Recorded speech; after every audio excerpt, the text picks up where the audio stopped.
Unexpressed emotions will never die. They are buried alive and will come forth later in uglier ways. One day, in retrospect, the years of struggle will strike you as the most beautiful. The scope of one's personality is defined by the magnitude of that problem which is capable of driving a person out of his wits. In the small matters, trust the mind, in the large ones, the heart. Most people do not really want freedom, because freedom involves responsibility, and most people are frightened of responsibility. The voice of the intellect is a soft one, but it does not rest until it has gained a hearing. Being entirely honest with oneself is a good exercise. Out of your vulnerabilities will come your strength. Before you diagnose yourself with depression or low self-esteem, make sure that you're not surrounded by fools. What a distressing contrast there is between the radiant intelligence of the child and the feeble mentality of the average adult. Men are more moral than they think and far more immoral than they can imagine. Dreams are often most profound when they seem the most crazy. Children are completely egoistic. They feel their needs intensely and strive ruthlessly to satisfy them. We are what we are because we have been what we have been. Everywhere I go, I find a poet has been there before me. When inspiration does not come to me, I go halfway to meet it. We choose not randomly each other. We meet only those who already exists in our subconscious. It is that we are never so defenseless against suffering as when we love, never so helplessly unhappy as when we have lost our loved object or its love. In the depths of my heart, I can't help being convinced that my dear fellow men, with a few exceptions, are worthless.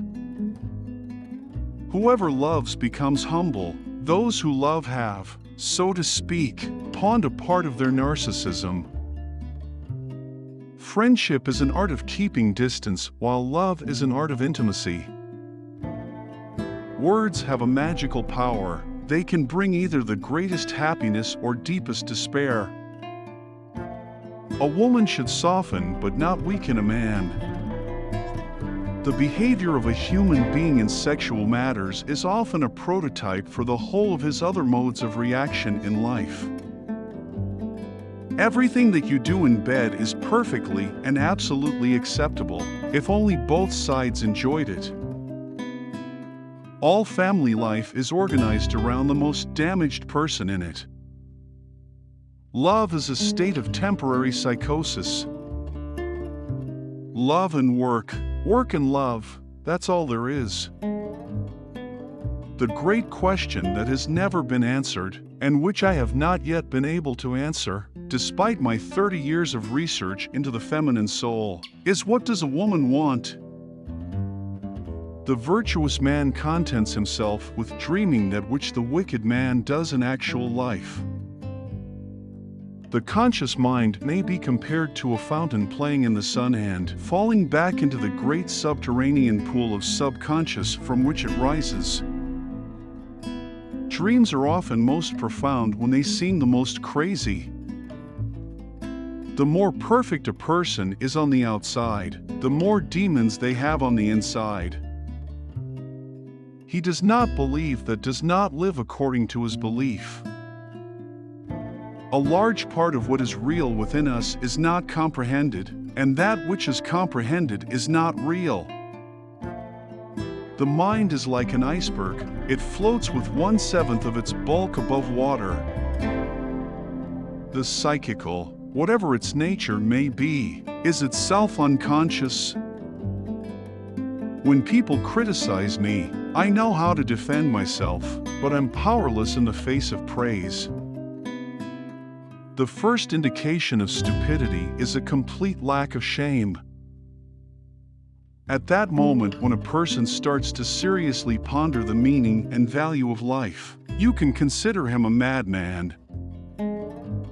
Ideal. Eternal love, purged of all hatred, exists only between the addict and his drug.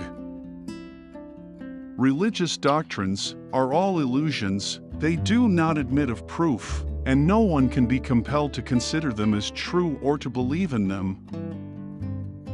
Religion is an illusion, and it derives its strength from the fact that it falls in with our instinctual desires.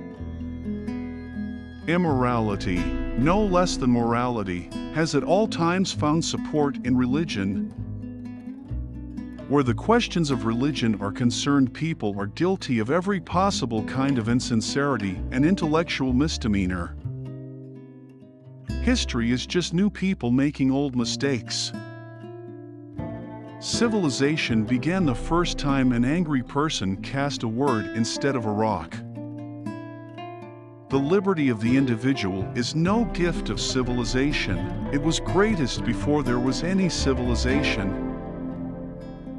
A civilization which leaves so large a number of its participants unsatisfied and drives them into revolt neither has nor deserves the prospect of a lasting existence.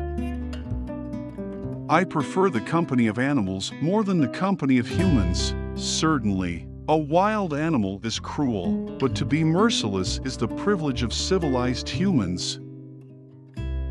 The task of making people happy did not form part of the plan of creation,